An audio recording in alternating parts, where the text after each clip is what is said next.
it's reveal week and I'm so excited to see all that you've created on your Lilian Star quilts.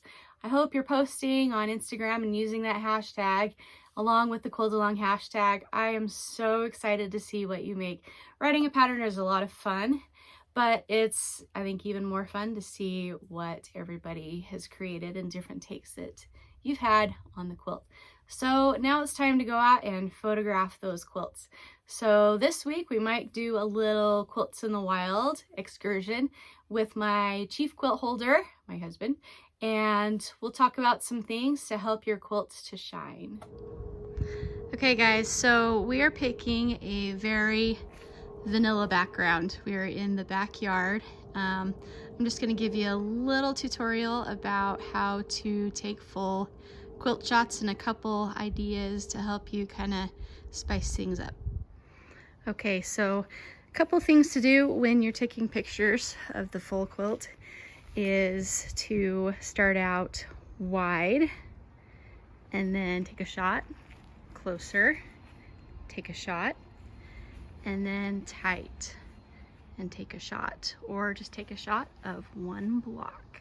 So the next thing to do is change your angle. We've changed the angle that we're taking of the quilt. So you change your angle and you do the same thing. You do wide, closer, if you want to maybe just get the top, and then tight. See how I'm changing the angle here? It just kind of changes things up. The next thing that you can do is change your perspective. Yep, I'm totally laying on the grass here, but you see, I can see the trees up above, so that's a little something that just kind of changes things up. So if you want to do a wide shot there, and then you can take another shot like right there.